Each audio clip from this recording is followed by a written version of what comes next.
Bonjour, bienvenue sur ce nouveau webinaire organisé par Rose Up Association. Donc, je vais prendre juste quelques minutes pour présenter l'association à celles qui ne nous connaîtraient pas encore. Donc, on est une association qui informe, accompagne et défend les droits des femmes atteintes de cancer. Donc, nous vous informons via le Rose Magazine que vous retrouvez gratuitement dans vos hôpitaux. D'ailleurs, c'est souvent comme ça que vous apprenez à nous connaître.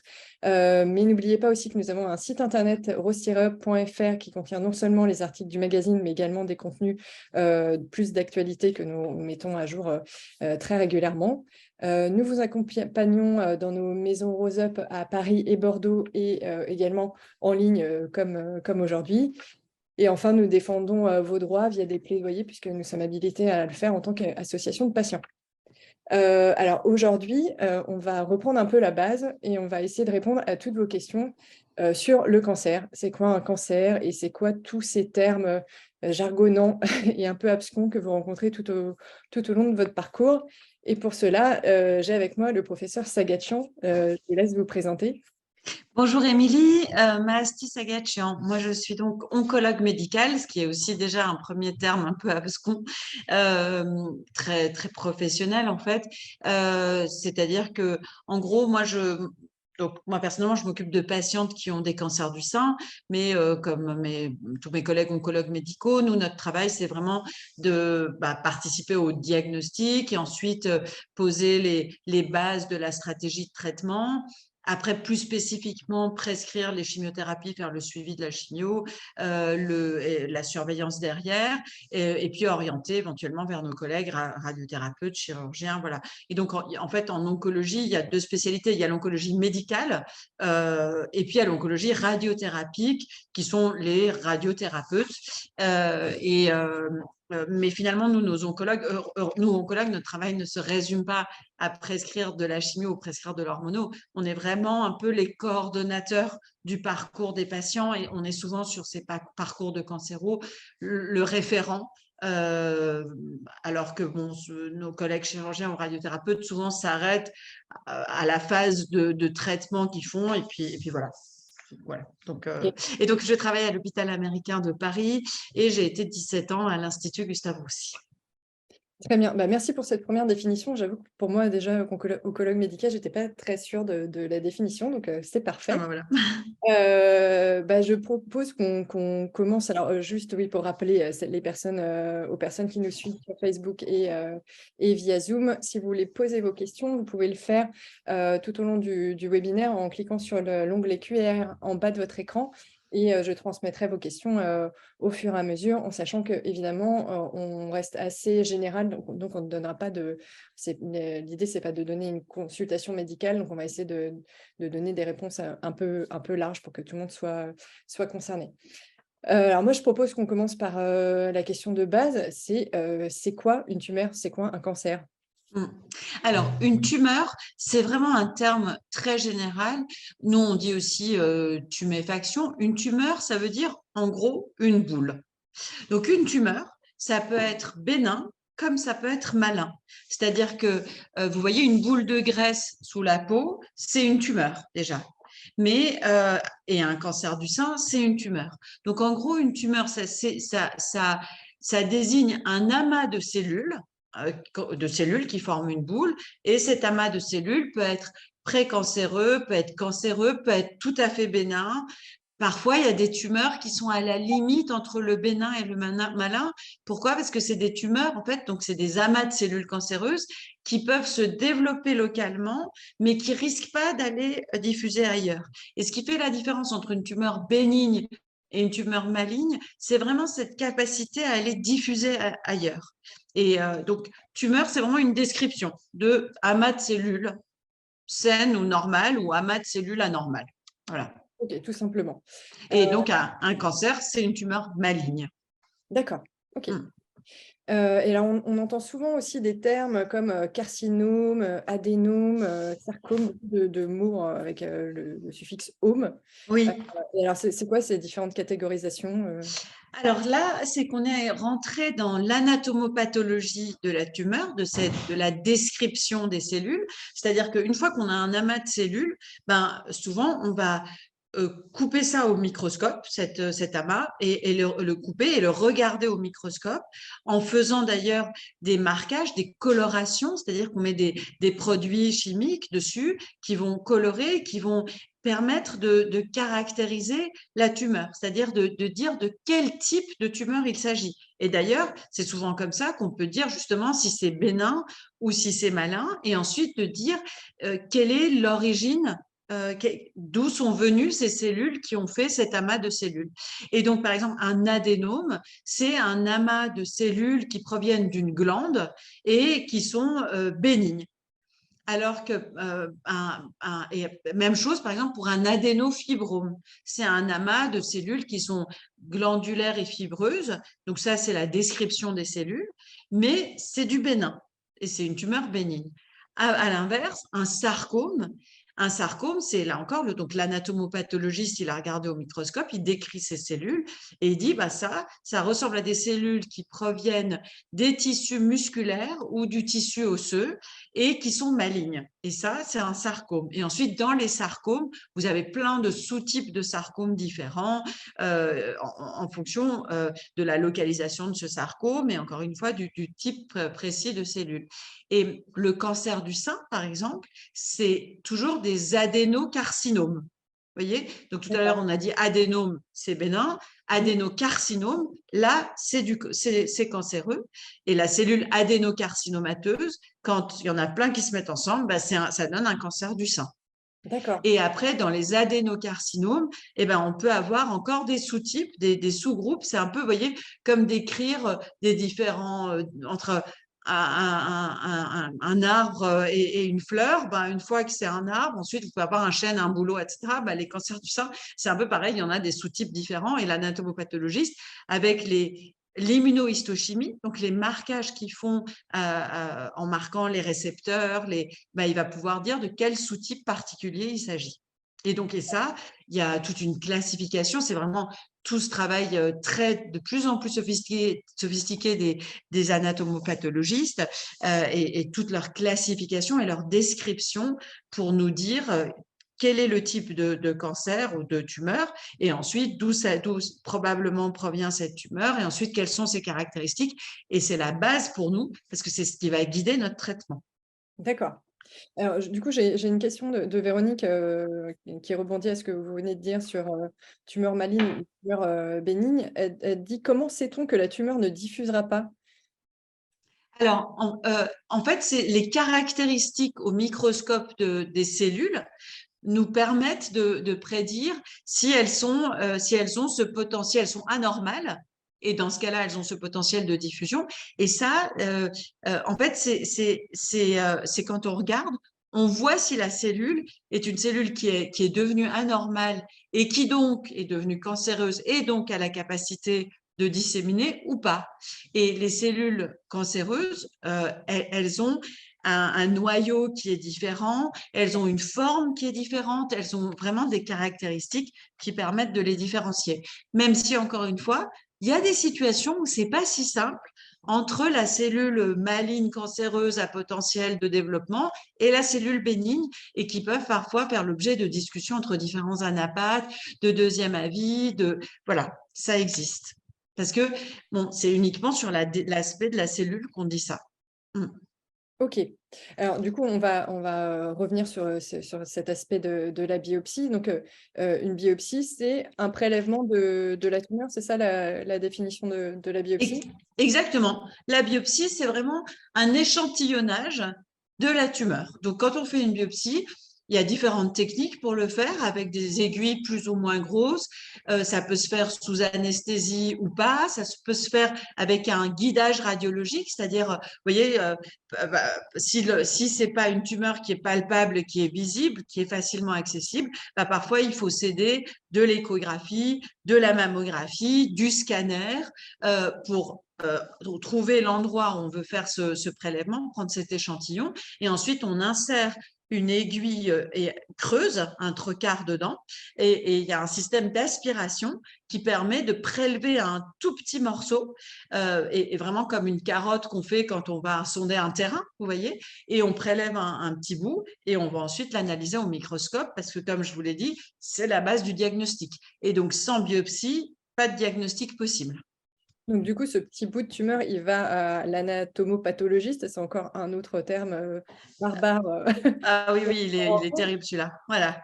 Et oui, effectivement, donc le prélèvement est en général fait par un radiologue, mais ça peut être parfois par un chirurgien parce qu'il y a parfois des situations où la tumeur et les cellules cancéreuses ne sont pas si facilement accessibles et donc il faut malheureusement opérer, ouvrir pour enlever un échantillon. Bon. Et en tout cas, et c'est ensuite envoyé dans les laboratoires spécialisés d'anatomopathologie. Et il faut savoir que il y a vraiment aujourd'hui enfin, il y a des laboratoires très, très spécialisés. Par exemple, l'anatomopathologie dermatologique, pour tout ce qui est cancer de la peau, c'est vraiment des gens qui font que ça, qui sont experts de ça et qui savent pas faire autre chose. Et donc, parce que vous voyez, c'est quand même assez complexe. Et donc, c'est envoyé au laboratoire, c'est fixé dans de la paraffine, parce que ce qu'on prélève, on ne peut pas tout de suite le mettre sous le microscope pour le regarder. Pour pouvoir le regarder, il faut le fixer dans la paraffine. La paraffine, c'est de la bougie, en quelque sorte, vous voyez. Donc, on coule ça dans de la bougie pour pouvoir ensuite le couper en tranches millimétriques. Et ensuite, c'est glissé sur des lames au microscope, regardé par l'anatomopathologiste qui dit « Ah, les cellules, elles ont tel ou tel aspect, elles m'ont l'air cancéreuses ou pas. » Parfois, dans ces biopsies, il n'y a pas de cellule qui a pu être prélevée, on a tapé à côté. Bon, on peut avoir des échecs.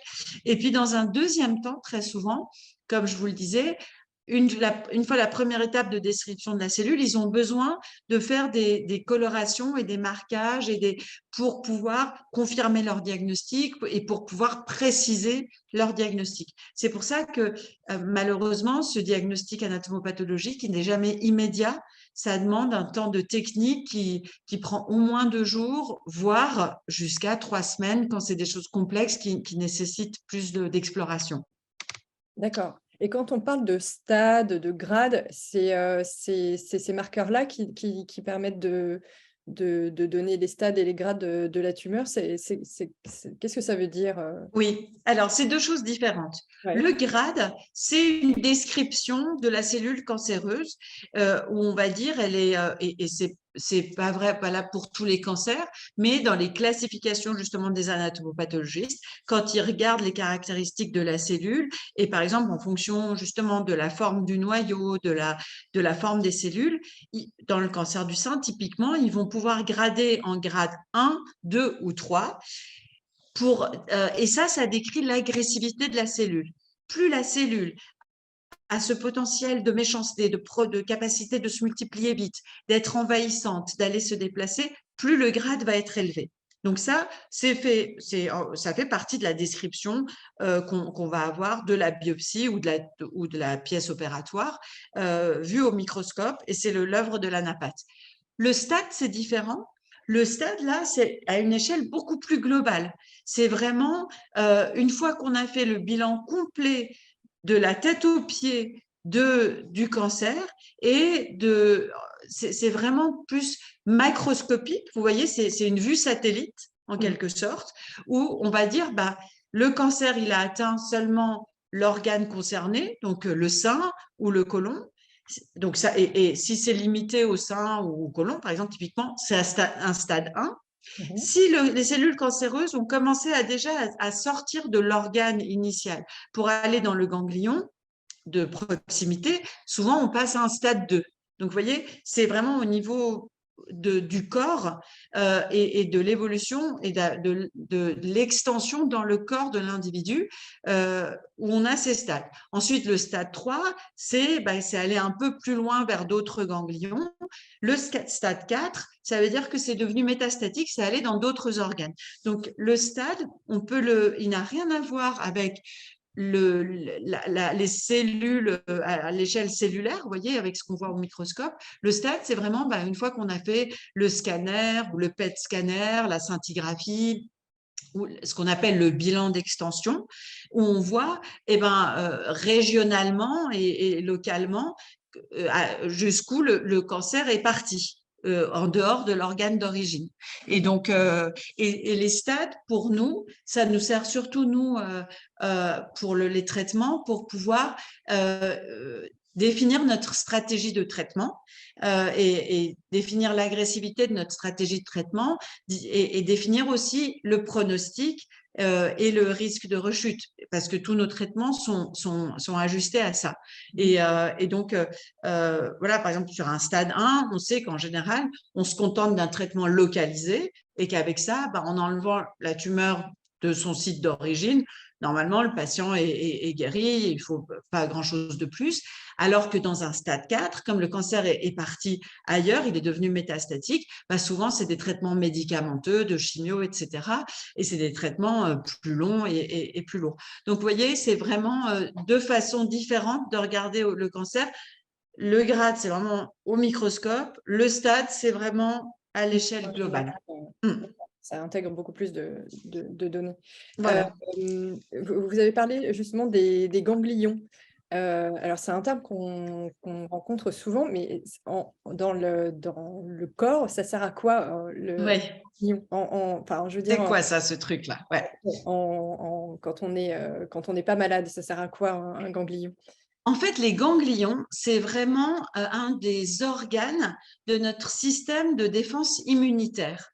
Vous savez que le corps est très bien fait et le corps, il est armé de plein de cellules et d'organes qui lui permettent de se défendre contre les infections, contre un corps étranger, contre une plaie, un traumatisme et bien sûr contre le cancer. Et ce système de défense immunitaire, il est constitué de cellules qui se baladent dans le sang, c'est les fameux lymphocytes. On en a beaucoup parlé au moment de Covid, vous voyez, les anticorps, les lymphocytes, tout ça, c'est des choses qui circulent dans le sang, qui en permanence sont là pour vérifier qu'il n'y a pas une infection ou un cancer ou quelque chose de pas bon pour le corps et qui vont se développer à ce moment-là et qui vont surtout être les petits soldats de la défense du corps. Et puis, il y a des éléments fixes qui s'appellent les ganglions. Et des ganglions, on en a partout, alors pas au niveau du cerveau, mais vraiment dans tous les organes de la tête aux pieds. C'est des tout petits organes, c'est comme des toutes petites châtaignes, imaginons, des toutes petites noisettes, voilà. Ils sont reliés en haut entre eux par les vaisseaux lymphatiques qui sont des autoroutes qui permettent à ces ganglions de communiquer entre eux et de communiquer avec les autres organes. Et dans tout notre corps, ces ganglions sont présents pour veiller, pour donner l'alerte. C'est vraiment des tours de contrôle qui vont donner l'alerte si à un endroit du corps, il y a une infection ou il y a un cancer ou il y a quelque chose d'anormal qui se passe. Et donc, le rôle, et chaque organe a des routes qui vont aller vers ces ganglions, vers ces tours de contrôle, vers ces carrefours en quelque sorte. Et à chaque carrefour, l'alerte pourra être donnée pour que l'ensemble du corps se mette en alerte. Et donc, chaque organe est drainé par des ganglions qui sont autour de cet organe. Si on prend l'exemple du sein, le sein, il a comme tout un réseau de routes et d'autoroutes qui vont aller vers les ganglions. Et les ganglions du sein, ils sont essentiellement au niveau de l'aisselle, donc dans l'aisselle, dans le creux axillaire qu'on appelle. On en a aussi ici au niveau de la clavicule, l'os qui est là, ça s'appelle les ganglions susclaviculaires. Et en interne, dans le corps, au niveau de la poitrine, ça s'appelle la chaîne mammaire interne. Vous voyez, il y a donc tout ce faisceau de ganglions, de petits sentinelles tout autour qui vont avoir pour objectif de capter les cellules cancéreuses. Si les cellules cancéreuses veulent aller diffuser ailleurs, de les capter et de les retenir pour les empêcher d'aller ailleurs. Et c'est ça, un ganglion. Et alors, du coup, ça amène ma question suivante. Vous avez lâché le mot sentinelle. On parle souvent de ganglion sentinelle quand on a un cancer, parce que on va aller l'examiner. Ça donne quelle information, ce ganglion sentinelle? Alors, le ganglion sentinelle, en fait, on s'est rendu compte que pour chaque partie du sein, il y avait en général un premier ganglion qui est le premier relais. Vous voyez ces fameuses routes qui partent du sein, ces autoroutes-là qui vont du sein vers les ganglions, eh ben, ils ont un premier relais qui est le ganglion sentinelle. Et avant que les autres ganglions soient atteints ou avant que les cellules aient pu aller s'installer ailleurs dans le corps, eh ben, si elles vont être arrêtées par ce ganglion sentinelle. Et donc, on s'est rendu compte que si on envoyait un produit coloré ou un produit marqué dans la tumeur, on injecte un produit marqué dans la tumeur dans le sein. Ce produit, il va directement aller diffuser vers le fameux ganglion sentinelle. Et donc, les chirurgiens utilisent ça pour enlever ce ganglion sentinelle et éviter d'enlever tous les ganglions comme on le faisait avant dans les selles. Ils enlèvent que celui-là, on analyse celui-là. Si celui-là est atteint, ben, il y a un risque que d'autres soient atteints et parfois il faut aller enlever les autres. Si celui-là n'est pas atteint, on sait que les autres ne vont pas être atteints. Et donc, ça a été une avancée majeure parce que ça permet d'éviter d'aller enlever 10 ganglions pour se rendre compte qu'il n'y en avait aucun d'atteint. On enlève juste celui-là, le premier relais. Et en plus, c'est important parce que je vous l'ai expliqué, les ganglions, ils sont là pour défendre notre corps. Vaut mieux pas les enlever pour rien, on en a besoin. Donc vraiment, autant en enlever un seul, le regarder au microscope. S'il n'est pas atteint, on est tranquille. S'il est atteint, on peut compléter ou on peut aller faire de la radiothérapie parce qu'on se dit que cette zone-là avait été touchée. D'accord. Alors, du coup, on a plusieurs questions autour du ganglion sentinelle et autour du lymphodème aussi, qui est en conséquence du retrait des ganglions. Alors, Oui, du coup, ça a été réduit, comme vous le disiez, depuis qu'on ne fait pas un curage ouais. complet, on n'enlève que le ganglion sentinelle. Il y a Françoise qui demande si pourquoi, en gros, regarder ce ganglion sentinelle alors qu'on ne sait toujours pas s'il y a des métastases ailleurs dans le corps. C'est pas parce que le ganglion sentinelle est atteint que ça veut forcément dire que le cancer s'est propagé plus loin. Non, c'est exactement ça. À vrai dire, il y a deux niveaux d'atteinte. Le ganglion, alors les cellules cancéreuses, elles peuvent avoir été attrapées par le ganglion sentinelle et qui est du coup atteint, mais il peut aussi se passer que des cellules cancéreuses partent vers la circulation sanguine, pas par les vaisseaux lymphatiques, pas par le ganglion, et quelques cellules cancéreuses s'échappent du sein et aillent circuler dans la circulation sanguine pour aller vers d'autres organes. Et ça, même si votre ganglion sentinelle n'est pas atteint, bah malheureusement, les cellules, elles peuvent quand même avoir échappé au système immunitaire, avoir échappé au ganglion et être en train de diffuser. C'est pour ça que parfois, on va parler de traitement préventif, etc., alors même qu'il n'y a pas d'atteinte du ganglion sentinelle. L'autre chose, c'est, malheureusement, on peut aussi avoir des métastases carrément, donc des cellules cancéreuses qui sont allées s'installer ailleurs dans le corps sans qu'il y ait eu une atteinte des ganglions. Là aussi, c'est des cellules cancéreuses qui étaient plus malignes que les autres et qui, par la circulation sanguine, il y a d'autres ganglions, ont réussi à échapper à ce sentinelle et aller faire des métastases ailleurs. D'accord, Donc, le sentinelle, si vous voulez, c'est une précaution, mais malheureusement, ça ne donne pas une garantie à 100%. d'accord. Il y a Sandrine aussi qui dit que son chirurgien a choisi de pratiquer un curage axillaire alors que alors je pense qu'elle parle des ganglions, alors que tous les ganglions étaient sains et elle se demande pourquoi. Alors, je ne sais pas si vous avez suffisamment d'informations pour répondre à cette Alors, parfois, quand on a une très forte suspicion d'atteinte des ganglions, par exemple parce qu'au PET scanner, il y avait beaucoup de ganglions qui fixaient ou parce qu'en échographie, on a vu des gros ganglions, le chirurgien peut dire d'emblée, je vais malheureusement faire un curage parce que, évidemment, le chirurgien, il ne veut pas laisser de cellules cancéreuses dans le corps, ni dans les ganglions, ni ailleurs. Et donc, il va faire un curage et il peut s'avérer que finalement, analysé au microscope, on ne voit pas de cellules cancéreuses dans ces ganglions. Et pourquoi? Parce que les ganglions, ils peuvent aussi parfois grossir et avoir l'aspect d'être atteints au PET scanner ou même être gros, mais juste parce qu'ils ont juste réagi à la présence du cancer, ils se sont activés, mais il n'y a pas de cellules cancéreuses qui étaient allées dedans. Donc, ça arrive effectivement qu'on fasse des curages qui reviennent, on dit négatifs. Alors, c'est plutôt une bonne nouvelle, hein, mais dans lesquels on ne retrouve pas de cellules cancéreuses. Ouais. Ok. Il y a Sophie aussi qui demande, parce que c'est vrai que quand on parle ganglion sentinelle du cancer du sein, on pense souvent creux axillaire. Là, vous avez parlé de ceux qui étaient sous la clavicule. Du coup, Sophie, elle se demande, en cas de cancer du sein, comment on sait si c'est plutôt les ganglions sous la clavicule qui sont atteints? Alors, en fait, le premier relais, c'est en général sous l'aisselle.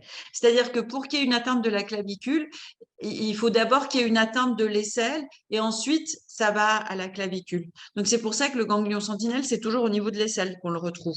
C'est le premier relais, vous voyez. La clavicule, c'est ensuite. Après, il y a une exception, c'est les cancers qui sont dans la partie interne du sein, les cadrans internes du sein.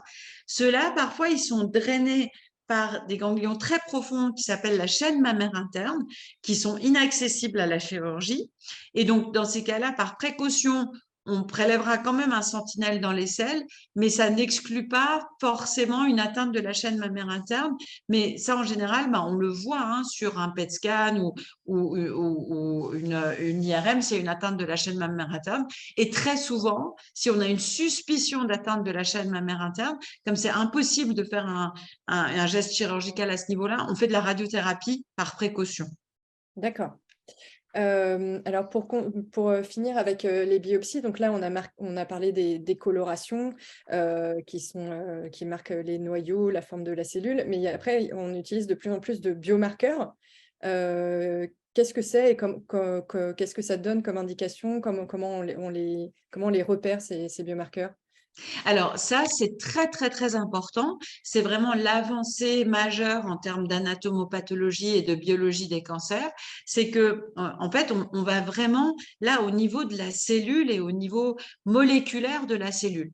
Et les biomarqueurs, c'est en fait tout un tas de récepteurs sur la cellule cancéreuse qui sont, vous voyez, une cellule cancéreuse, c'est vraiment quelque chose de très sophistiqué. Enfin, une cellule en général, une cellule, c'est pas juste une poche avec un noyau dedans. Une cellule, elle a plein de petits capteurs à l'extérieur de l'enveloppe qui est autour de la cellule, des capteurs qui lui permettent de capter toutes les substances qui sont dans le sang, l'insuline, le sucre, les protéines, vous voyez, qui servent à la vie cellulaire.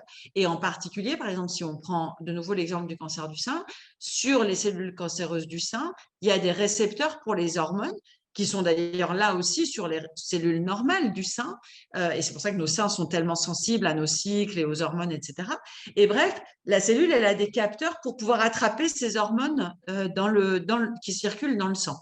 Et donc, on s'est rendu compte que ces récepteurs, quand on regarde s'ils sont présents ou pas, si on a beaucoup ou pas beaucoup, tout ça, ça permet de décrire précisément et de dire de quel type particulier de cancer il s'agit, parce qu'on s'est rendu compte que typiquement, par exemple, un cancer du sein qui a des récepteurs hormonaux est très différent d'un cancer du sein qui n'en a pas. Et non seulement ils sont différents en termes d'agressivité, en termes de pronostic, mais ils sont aussi différents en termes de traitement qu'on va pouvoir donner. Et un cancer du sein qui a des récepteurs hormonaux, on va pouvoir utiliser ça pour donner des traitements anti-hormonaux pour tuer la cellule cancéreuse, alors qu'un cancer du sein qui n'a pas de récepteurs hormonaux, il est insensible à la présence ou pas des hormones. Et donc, les récepteurs hormonaux, c'est vraiment les premiers récepteurs qu'on a découverts pour caractériser les cancers du sein il y a maintenant 30 ans. Depuis, on en a découvert tout un tas d'autres. Ensuite, il y a eu le récepteur HER2, par exemple, qui est un autre biomarqueur. C'est le même système. C'est une protéine, c'est un petit capteur à la surface de la cellule. Et puis après, il y a les capteurs, par exemple, pour les cellules immunitaires. PDL1, etc. Ça aussi, c'est des récepteurs à la surface des cellules.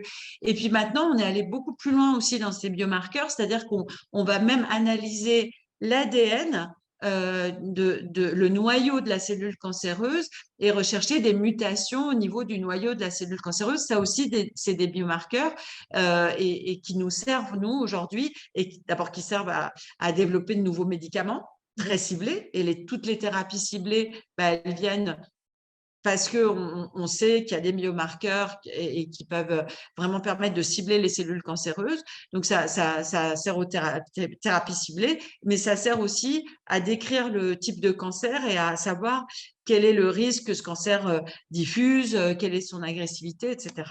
Donc, c'est ça, les biomarqueurs. Et maintenant, c'est aller encore un peu plus loin, c'est-à-dire que on peut même détecter des biomarqueurs dans le sang. Ah, donc Et on sait que la cellule cancéreuse, par exemple, vous voyez le fameux marqueur CA15-3 Mhm. qu'on fait sur les prises de sang, c'est aussi un biomarqueur. C'est une protéine qui est relarguée par nos cellules normales, mais qui est beaucoup relarguée par la cellule cancéreuse, et ça, on le détecte dans le sang. On peut aussi détecter de l'ADN de tumeur dans le sang. Et aujourd'hui, il y a une technique qui s'appelle l'ADN tumoral circulant, qui permet et tout ça, ça nous sert, nous, à définir s'il y a ou pas des cellules cancéreuses, si elles sont en grande quantité, et puis ensuite, éventuellement, même à analyser cet ADN pour savoir si on peut faire un traitement ciblé. Ok. Alors, pour info, on a fait un Quesaco sur les biomarqueurs récemment, Waouh! justement pour expliquer comment ils interviennent dans le parcours de soins, que ce soit au moment du dépistage jusqu'au suivi après les traitements. Donc, vous pouvez le retrouver aussi sur notre site internet. Et concernant les biopsies liquides, ADN tumoral circulant et cellules tumorales circulantes, je suis aussi en train de préparer un petit Quesaco pour voir justement comment ça commence à rentrer en routine dans certains cancers et quelles informations ça peut apporter. Ah, c'est super, oui, parce que ça, c'est vraiment, et ça va, dans l'avenir, ça va être primordial, ouais. Donc voilà, je faisais un petit aparté. Alors, pendant qu'on parlait, il y a d'autres mots qui ont fusé, notamment PET scan. Alors, Mmh. c'est pareil, entre PET scan, IRM, scanner. Alors, pour info aussi, on a une nouvelle rubrique sur le site internet, c'est quoi la différence entre? Parce qu'il y a beaucoup de termes comme ça, on a tendance à confondre. Et donc, un des prochains articles aussi, ça sera pour expliquer c'est quoi la différence entre un PET scan, un IRM, un scanner, qu'est-ce que ça apporte comme information. Est-ce que c'est complémentaire? Quelle est la Pourquoi spécificité? l'un, pourquoi l'autre? Oui. Voilà, exactement. En fait, voilà, donc tout ça, c'est des techniques d'imagerie, de radiologie. Pour certaines, c'est de la radiologie un peu fixe, comme une photo, vous voyez, typiquement, un scanner, une IRM, une mammographie, c'est une photo. Bon. Pourquoi est-ce qu'on fait plutôt une mammographie, plutôt une écho, plutôt un scanner, plutôt une IRM? En fait, ça dépend des tissus qu'on veut analyser et de ce qu'on veut voir. Ces différents examens, ils permettent pas de voir la même chose. Par exemple, typiquement, l'échographie, c'est très bien pour distinguer ce qui est liquide de ce qui est tissulaire. Vous voyez, un kyste versus justement une tumeur faite de cellules pleines une tumeur pleine, d'accord? Et puis c'est facile, une échographie, c'est une sonde et ça se fait en surface, donc c'est pas très bien. Par contre, pour tout ce qui est tissu profond, vous voyez, pour aller voir en profondeur dans le ventre, une écho, c'est pas simple. Le scanner et l'IRM, les indications, en fait, dépendent des organes qu'on veut voir. L'IRM pour le cerveau, c'est ce qu'il y a de mieux, c'est ce qui permet de mieux regarder le cerveau, même si le scanner, c'est déjà pas mal. Pour, par exemple, tout ce qui est musculaire ou articulaire, souvent l'IRM est plus précise et plus adaptée que le scanner. Alors que pour, par exemple, regarder les poumons, l'IRM, ce n'est pas du tout un bon examen. Là, le scanner est un meilleur examen. Donc, vraiment, pourquoi on vous prescrit l'un plutôt que l'autre? C'est parce que ça dépend de l'organe qu'on veut regarder et de ce qu'on cherche dans cet organe particulier. Après, le PET scan, ou parfois on dit TEP scan, en fait, le mot français, ça serait TEP scanner, et c'est les Américains qui appellent ça PET scanner. Mais c'est vrai que parfois les patients sont perdus parce qu'on dit l'un ou l'autre, ou voilà. Donc, le TEP ou le PET scanner, c'est la même chose. Et ça, c'est de l'imagerie dynamique. C'est-à-dire que contrairement au scanner, l'IRM et tout, qui fait une photo à un moment donné, le PET scanner, ça apporte une information complémentaire qui est où est-ce qu'il y a des cellules en activité, des cellules qui sont en train de bouger, des cellules qui se sont activées. Et vous voyez, c'est un peu comme une petite vidéo Insta, voilà, où les gens dansent. Voyez, et donc là, ça bouge. Alors que sur une photo, ça bouge pas. Donc scanner, IRM, tout ça, ça bouge pas. Mais par contre, au PET scan, on voit où c'est en train de bouger. Et donc, dans le cancer, c'est très intéressant parce que dans le cancer, les cellules cancéreuses, elles sont tout le temps en prolifération, elles sont tout le temps actives. Donc, ça permet de bien détecter les cellules cancéreuses. Malheureusement, c'est pas à 100% non plus fiable parce que dès que vous avez une infection, dès qu'il y a une inflammation, dès que, vous voyez, même après, par exemple, les vaccins Covid, nous, on voyait plein de ganglions. Pourquoi? Les ganglions, ils s'étaient activés et donc, on les voyait au PET scanner. Et donc, voilà, PET scan, ça dit il y a de l'activité cellulaire. Maintenant, attention à l'interprétation et voilà, à ce que voilà, ensuite l'interprétation par le radiologue, par l'oncologue dans le contexte global pour dire cette activation, elle est suspecte d'être une activation de cellules. Et parfois, il faut, une fois qu'on a fait un examen, il faut compléter par un autre pour confronter, pour voilà, donner des arguments de certitude, parce que malgré tout, tous ces examens-là, ça donne que des images et ça ne nous dit pas la réalité de ce qu'il y a derrière. Et c'est pour ça que parfois, faut en faire plusieurs, faut aller faire des biopsies malgré tout, parce que c'est. Et puis parfois, ces examens, ils passent à côté, ils peuvent une tumeur, elle peut se cacher malgré tous ces examens très précis.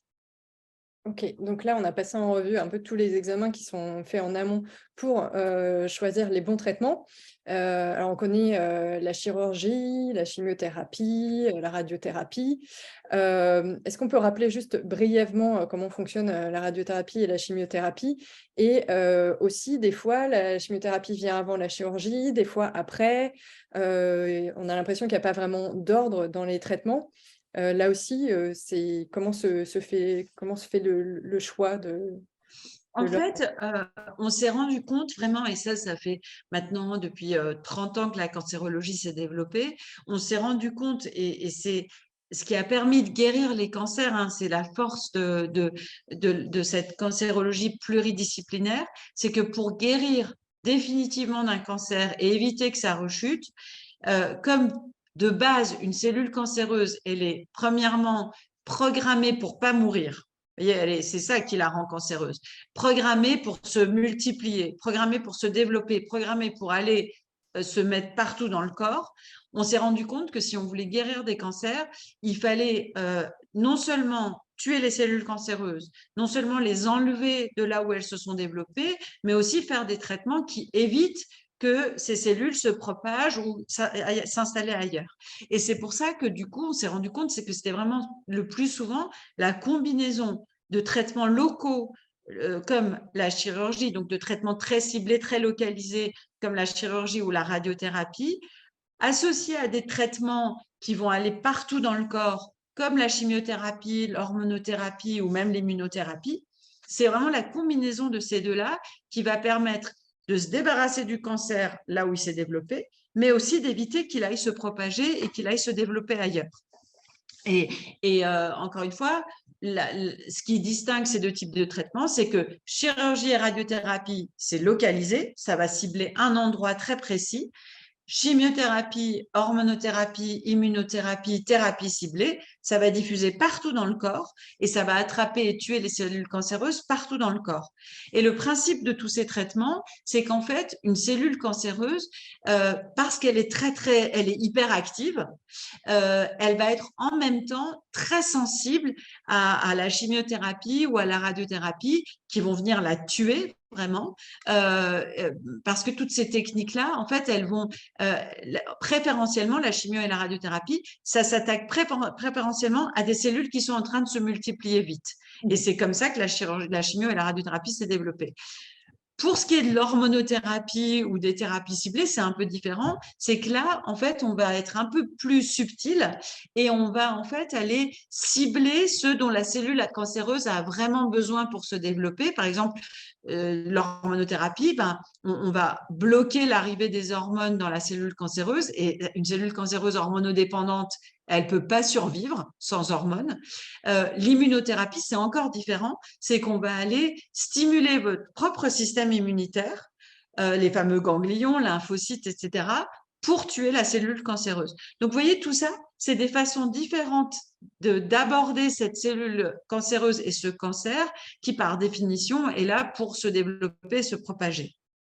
Et autant la chimiothérapie, la radiothérapie, la chirurgie, c'est applicable à peu près à peu près à tous les cancers. Autant les thérapies ciblées, les immunothérapies, c'est pas le cas, hein. Les thérapies ciblées, il faut qu'on ait identifié au préalable sur la tumeur justement les biomarqueurs dont vous aviez parlé pour aller les bloquer. Et Tout à fait. l'immunothérapie, parce qu'il y a Oui.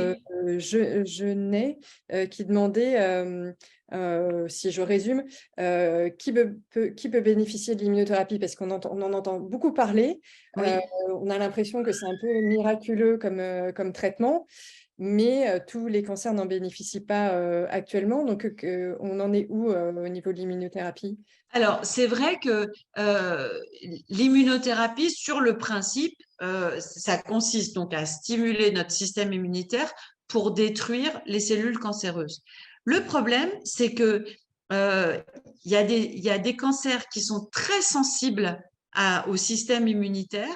Et il y a même, vous voyez, par exemple, des mélanomes c'est des cancers de la peau, qui peuvent même, sans même qu'on fasse aucun traitement, le corps les élimine, et tous les jours, d'ailleurs, notre corps fait ça, et élimine des cellules cancéreuses parce que notre système immunitaire a réussi à s'en débarrasser.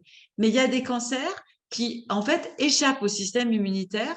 C'est des cancers qui vont développer justement tout un tas de défenses qui vont se muter, qui vont se transformer pour que aucune cellule immunitaire ne puisse les atteindre. Et vous voyez, vous pouvez envoyer tous les lymphocytes que vous voulez, vous pouvez surdévelopper votre système immunitaire.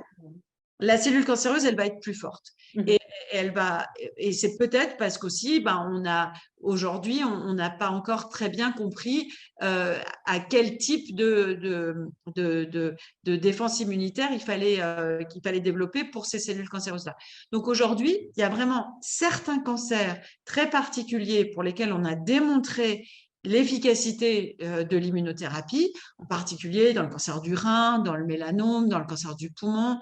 Et puis, pour les autres cancers, ou dans le cancer du sein triple négatif aussi, mais pour les autres cancers, malheureusement, les immunothérapies qu'on a aujourd'hui ne marchent pas, probablement parce que d'abord, vous voyez, on stimule un peu trop largement, on ne sait pas stimuler le système immunitaire de façon ciblée pour attaquer ces cellules cancéreuses, et aussi parce que, je vous dis, elles ont des mécanismes d'échappement au système immunitaire. Donc, vous pouvez faire toute l'immunothérapie que vous voulez, la cellule cancéreuse. Oui.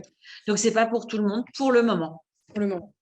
Il y avait aussi des questions sur l'hormonothérapie. Donc, Françoise prend de l'hormonothérapie pour limiter les risques de rechute. Et du coup, si j'ai bien compris, elle en a pris pendant 10 ans. Du coup, elle l'a ou elle va arrêter, j'avoue, je ne me souviens plus. Et elle se demande pendant combien de temps elle va avoir cette protection de… Ouais. Alors, globalement, en fait, les études qui ont été faites montrent que l'hormonothérapie, ça protège au moins pendant les 5 ans qui suivent l'arrêt du traitement. Donc, quand vous en prenez 5 ans, vous êtes en général protégé pour au moins 10 ans. Et quand vous en prenez 7 ans, etc., etc. Le problème, c'est que le risque de rechute de cancer, en particulier du sein, ce risque, ça dépend du type de cancer que vous avez.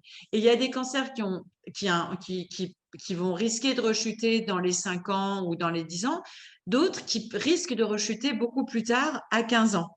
C'est ça qui va nous et faire en sorte que une patiente, on va lui dire 5 ans de traitement, et l'autre, on va lui dire 7, et encore une autre 10. Après 15 ans, le risque devient heureusement très, très, très, très faible. Donc, c'est pour ça qu'on ne va jamais au-delà de 10 ans, de 10 ans d'hormonaux, parce que comme je vous disais, 10 ans d'hormonaux, vous êtes protégé 15 ans. Après 15 ans, on considère que les patients sont guéris, même si malheureusement, on peut voir des rechutes après 20 ans. Mais c'est très, très, très, très rare. Et pour la majorité des patients, ce risque, il est vraiment surtout sur les 10 premières années. Enfin, dans les cancers hormonosensibles, ça va être vraiment très variable d'un cancer à l'autre.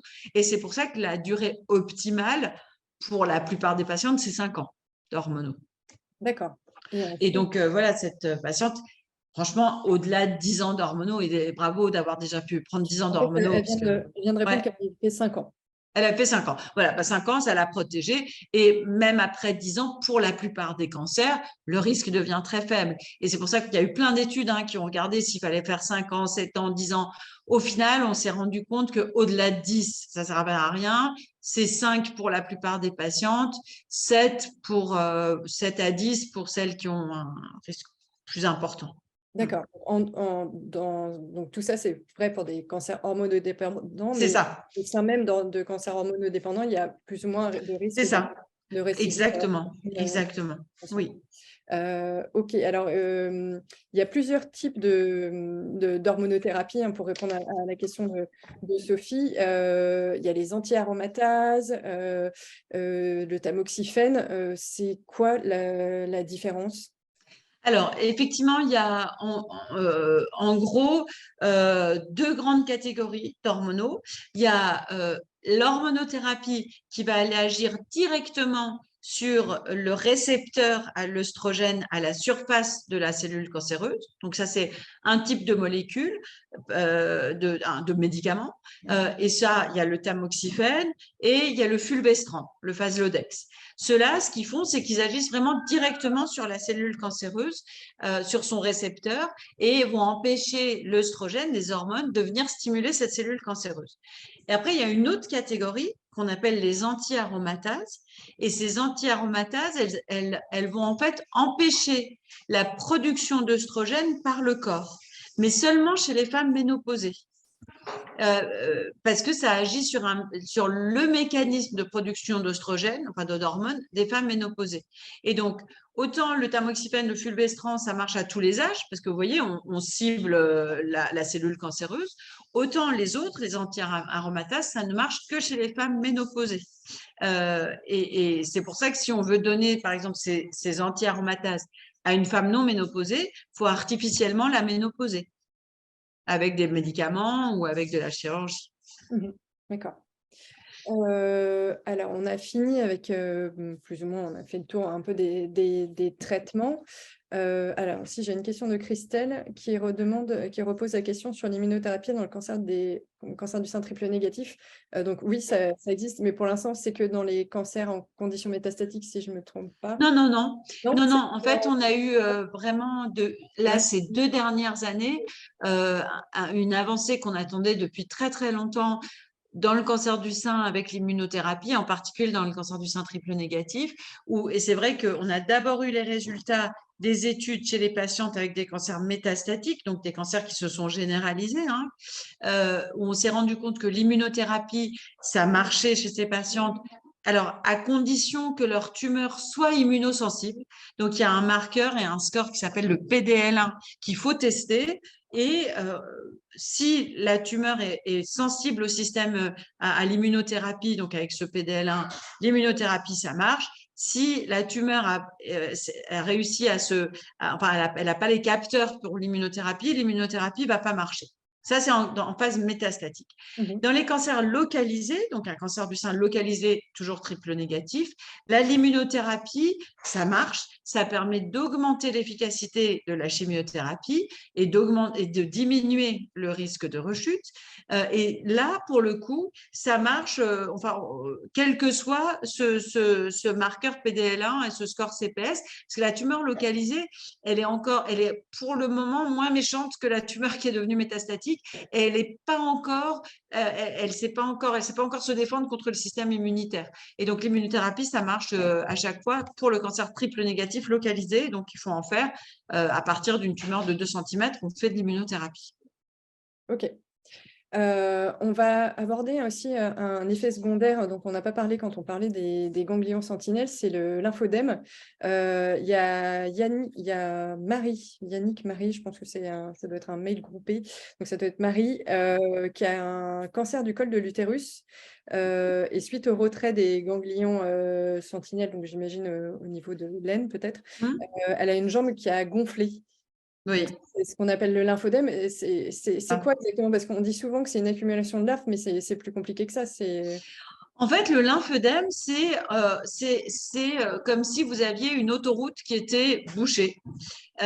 Et comme je vous disais, les ganglions, ils sont tous connectés les uns aux autres par les vaisseaux lymphatiques, par des canaux qui vont d'un ganglion à l'autre, puis à l'autre, puis à l'autre. Et tout ça fait ce qu'on appelle le drainage lymphatique du corps. Tout ça, ça permet au fait au corps d'évacuer les déchets, les débris, etc. Et ça circule tout le temps, tout le temps, tout le temps.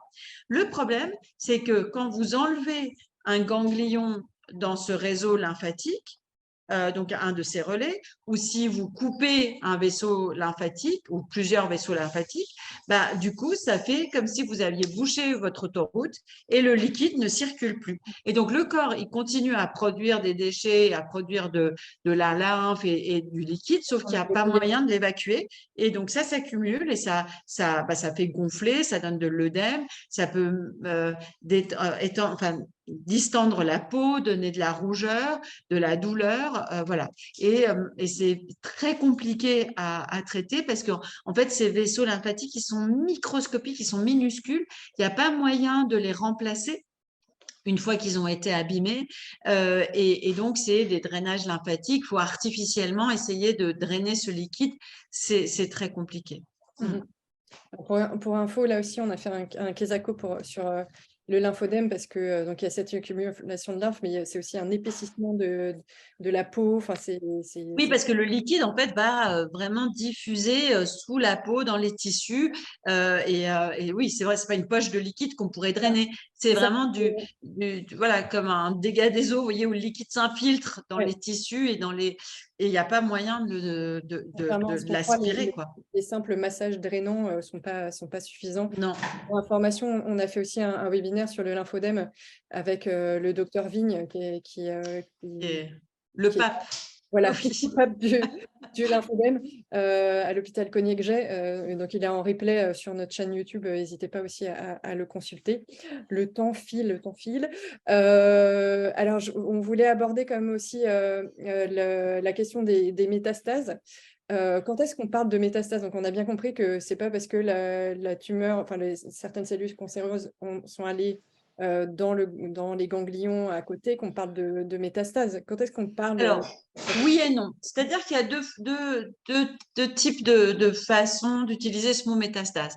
Un anatomopathologiste, donc ce fameux gars-là qui regarde au microscope, enfin souvent c'est des femmes d'ailleurs, l'anatomopathologiste, si elle voit une cellule cancéreuse qui n'est pas dans l'organe de départ, donc par exemple le sein, si la cellule cancéreuse, elle la voit dans le ganglion, elle va vous dire métastase ganglionnaire. En fait, une métastase, c'est une cellule qui est partie de l'organe de départ et qui est allée dans un autre organe. Donc, cet autre organe, ça peut être un ganglion.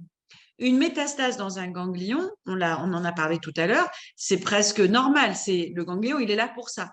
Et donc, ça reste quelque chose de localisé. C'est le ganglion qui est en lien avec le sein. Par contre, et donc, dans ces cas-là, on ne parle pas de maladie métastatique. On ne dit pas que le cancer est métastatique, même si vous pouvez lire sur le compte-rendu d'anatomopathologie métastase ganglionnaire. Mais ce n'est pas vraiment une métastase où on l'entend, c'est-à-dire de la cellule cancéreuse qui est allée dans tout autre organe, donc le foie, le poumon, le cerveau, l'os, la peau. La métastase, c'est « je ne suis pas dans mon organe d'origine ». Okay, voilà. C'est très clair. Et alors, on parle aussi des fois de récidive. La récidive, c'est forcément que c'est revenu et que ça a métastasé ou pas forcément? Non, la récidive, ça veut dire que vous avez traité le cancer initial, bon, et puis quelques temps plus tard, ce même cancer initial, alors que vous pensiez que vous aviez tout enlevé, est revenu. Alors, la récidive, elle peut être locale. Donc, ça peut être, par exemple, dans le sein. Vous aviez un cancer dans une partie de votre sein. Le cancer, il peut revenir ailleurs dans ce même sein. Ça s'appelle une récidive locale. Ou la récidive, elle peut être ganglionnaire. Donc, c'est dans les fameux ganglions autour du sein. Ou elle peut être bien sûr métastatique. Et donc, ça, c'est une récidive ailleurs dans un autre organe dans le corps. Donc, récidive, ça veut juste dire que c'est revenu, mais ce n'est pas la même chose si c'est une récidive locale versus une récidive métastatique. Et alors, Charlotte pose une très bonne question, c'est comment on sait que c'est une récidive donc, du même cancer et que ce n'est pas un nouveau cancer? On sait des caractéristiques du cancer. C'est justement la fameuse biopsie. Si la récidive et les caractéristiques du cancer du nouveau cancer sont très semblables au cancer initial, on pense que c'est une récidive. Mais si c'est très différent, ben, c'est que c'est plutôt un deuxième cancer. D'accord.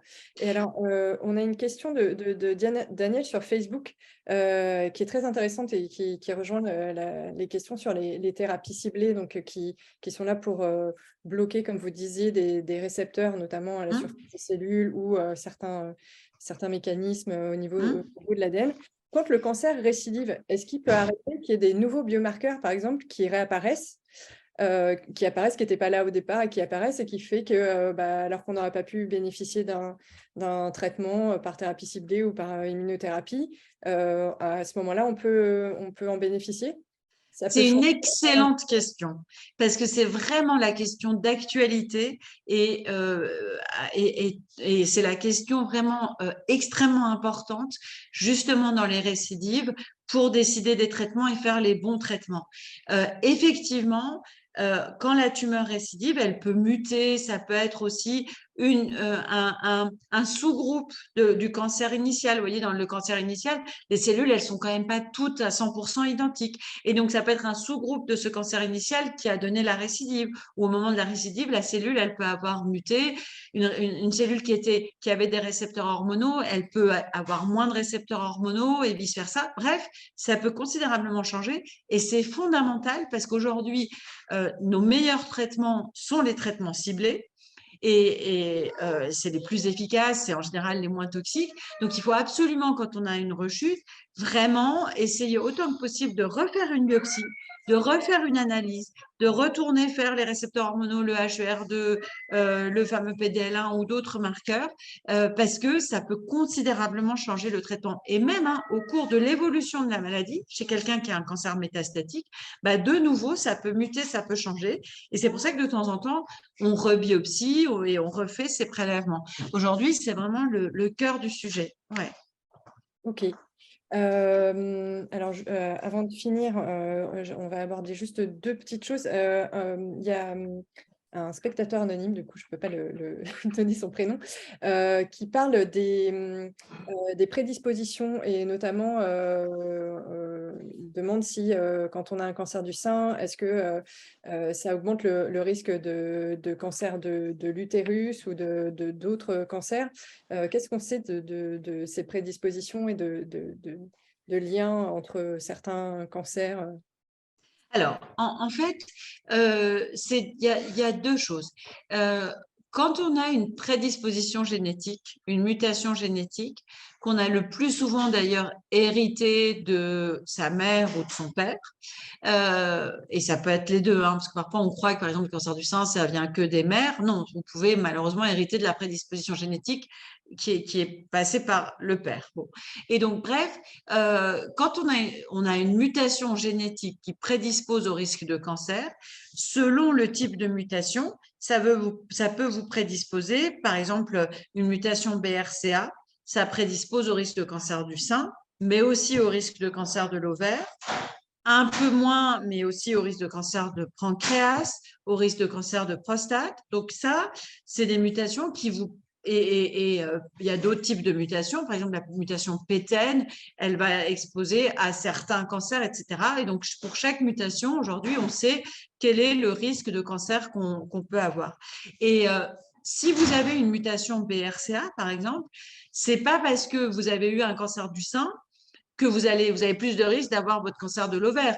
Mais c'est parce que vous avez la mutation BRCA que vous avez le risque et de cancer du sein et de cancer de l'ovaire. Mais vous pouvez développer un cancer du sein et pas de l'ovaire, ou développer un cancer de l'ovaire et pas de sein. Bon, mais c'est pas parce que vous en avez eu un que vous aurez forcément l'autre. Par contre, et parfois les patients peuvent confondre ça, quand on a eu un cancer du sein, comme on a ce risque de métastase, et la métastase, on en a parlé, elle peut aller dans n'importe quel organe. Donc, ça peut aller dans le foie, dans le poumon, voilà. Donc, avoir eu un cancer, ça ne vous prédispose pas au risque d'avoir un autre cancer. Ça vous prédispose au risque d'avoir des métastases dans un autre organe. Mais ce n'est pas un autre cancer. Vous voyez, quand vous avez une métastase dans le poumon, ce n'est pas un cancer du poumon. C'est des cellules cancéreuses du sein métastasées au poumon. Et c'est très, très différent. Parfois, il y a un peu une confusion entre les deux. Typiquement, moi, je vois, hein, par exemple, mes patientes qui, quand elles rechutent au niveau de l'os, par exemple, et elles vous disent, mais est-ce que c'est un cancer des os? Non, c'est des cellules cancéreuses du sein dans l'os. Et c'est pas un cancer des os. Donc, avoir eu un cancer du sein ou n'importe quel cancer, ça vous prédispose pas à un autre cancer, sauf si vous avez une mutation génétique. Par contre, ça vous met à risque de métastase. Oui. Et c'est pour ça qu'on fait tous les traitements pour les éviter. D'accord. Alors, je suis désolée, il y a encore deux autres petites questions qui sont Ça arrivées. me va, moi, j'avais pas rien prévu après pour qu'on puisse. Voilà. C'est parfait. En fait, on revient un peu en arrière là, sur la classification des cancers du sein et ces histoires de biomarqueurs. Charlotte nous dit qu'elle a un cancer du sein triple négatif, qu'on ne lui a jamais parlé de marqueurs en début de diagnostic.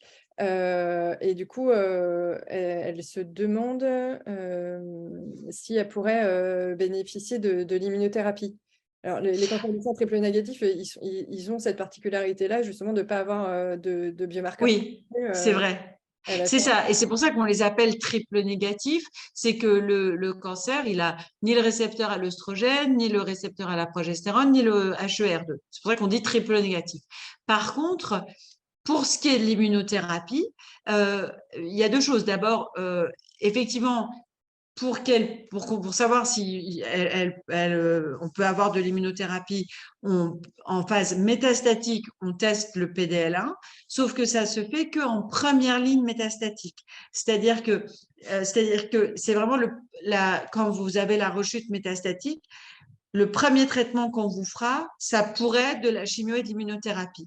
Si vous avez eu des traitements auparavant, l'immunothérapie, malheureusement, ça ne marche pas. En fait, il y a eu des études et on a regardé. Et l'immunothérapie, une fois qu'on a déjà reçu de la chimio auparavant et tout, en deuxième, ce qu'on appelle deuxième, troisième ligne, etc. Malheureusement, ça ne marche pas et c'est pour ça qu'il n'y a aucun intérêt à aller tester le PDL1 et les marqueurs d'immunothérapie. L'autre chose, et c'est peut-être aussi l'histoire de cette patiente, c'est que si elle avait eu son cancer du sein il y a 3 ans, à ce moment-là, on n'avait pas encore l'immunothérapie, donc forcément, ça n'a pas été recherché. Oui, c'est ça, il faut rappeler que les immunothérapies, Tout sont récent. pas des traitements ciblés ou on n'a pas non plus parlé des ADC, mais c'est des traitements qui restent quand même très, très récents. Oui.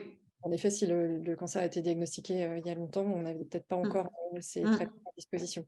Il y a une question de Sophie qui est intéressante parce que qui se demande quand on a un cancer, est-ce qu'on est capable de savoir depuis quand, quand le processus a démarré? Parce que souvent, quand les personnes sont diagnostiquées d'un cancer, elles se disent: «Ah oui, mais c'est normal parce que j'ai eu beaucoup de stress à cause d'un divorce ou j'ai eu beaucoup de stress parce qu'on m'a renvoyée».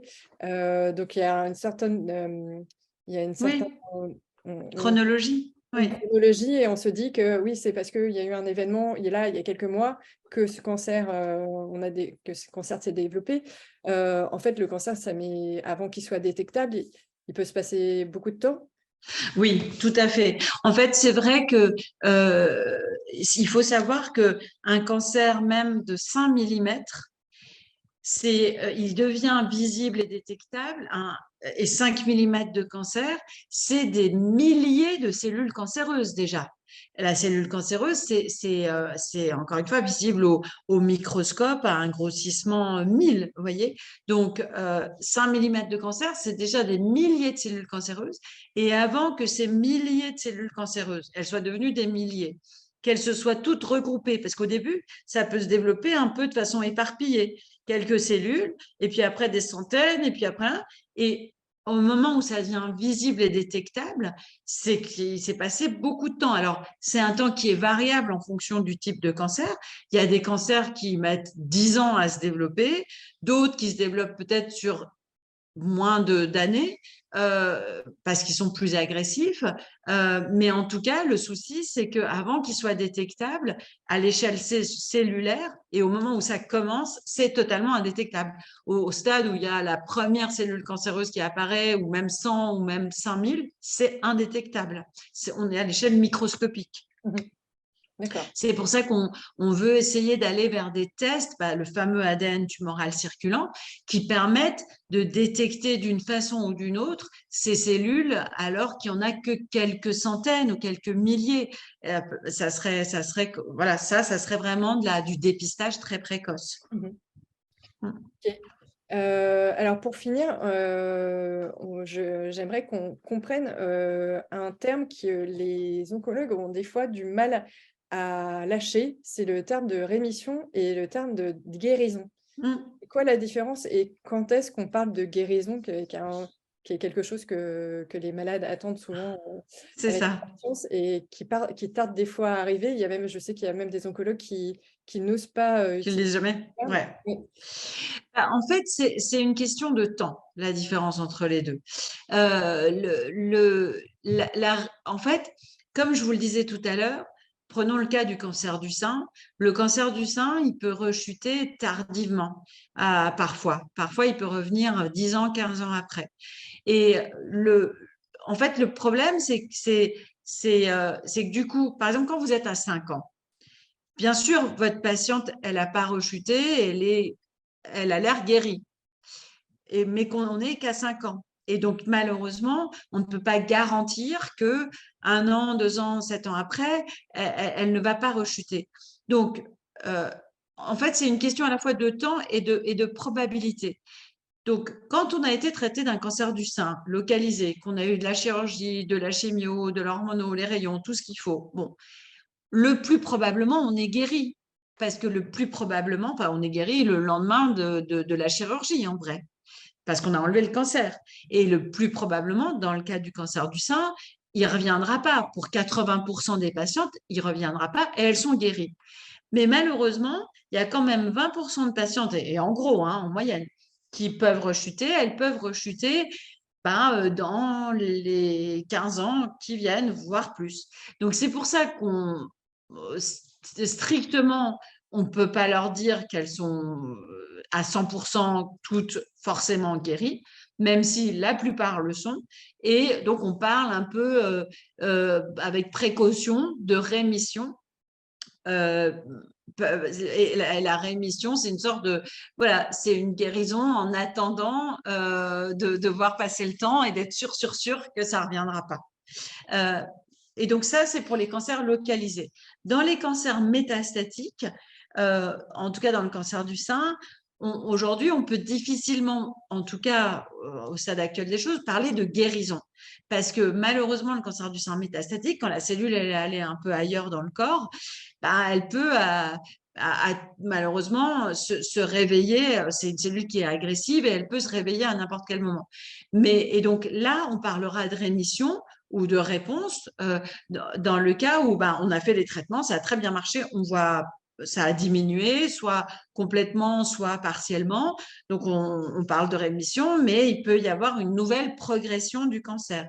Et là, on est beaucoup plus prudent sur le terme de guérison parce que statistiquement, malheureusement, ce cancer, il a beaucoup plus de risques de se redévelopper de nouveau. Et c'est pour ça qu'on continue souvent les traitements sur le long terme. Mais en tout cas, pour le cancer localisé, voilà, en théorie, c'est vrai que pour tout le monde, le lendemain de l'ablation de la tumeur, on peut parler de guérison.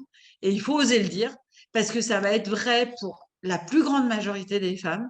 Mais bon, il y a ce risque de rechute et voilà, on pourrait aussi nous reprocher d'avoir dit vous êtes guéri alors que voilà, il y avait quand même un risque de rechute. Donc voilà, c'est une question aussi un peu de verre à moitié vide, à moitié plein. On est à 80% guéri. Le verre, il est à moitié plein à 80% quand même. Très bien. Je vous propose de finir là-dessus. On a beaucoup de commentaires sur Facebook et sur Zoom qui vous remercient de la clarté de vos informations, de la concision. Voilà, donc je pense que ça a été utile et c'est pour ça qu'on est là. Donc merci encore. Et puis je vous dis à bientôt. Ah, merci à vous, merci à toutes celles qui ont passé du temps et qui, voilà, je trouve que c'est hyper important que les patientes, c'est votre vie et qu'elles soient informées. Puis merci à vous, Rosa, Émilie, vous faites un travail formidable. Le dernier numéro est génial, les patientes se l'arrachent dans la salle d'attente. Donc voilà, merci pour tout ce que vous faites. Le prochain numéro paraît dans un petit mois, donc Ouais, j'espère qu'il vous plaira autant. ça marche. On prend toujours plaisir à le faire et encore une fois, n'hésitez pas aussi à consulter notre site internet. Ouais, Vraiment, le site, il est fait pour vous apporter des décryptages, des questions, des formats peut-être un peu plus courts, un peu plus digestes pour avoir la réponse à vos questions un peu plus rapidement. D'ailleurs, n'hésitez pas à nous envoyer des mails si vous voulez qu'on explique certains termes. On est une petite équipe, donc on a une liste de Kesako encore à faire qui est impressionnante, mais n'hésitez pas, voilà, on est là pour essayer de vous aider à comprendre tout ce qui se passe et à vous aider à être actrice dans votre maladie. Donc voilà, j'espère que ce webinaire vous a aidé. Merci encore à toutes d'y avoir participé et à bientôt. au revoir. Au revoir.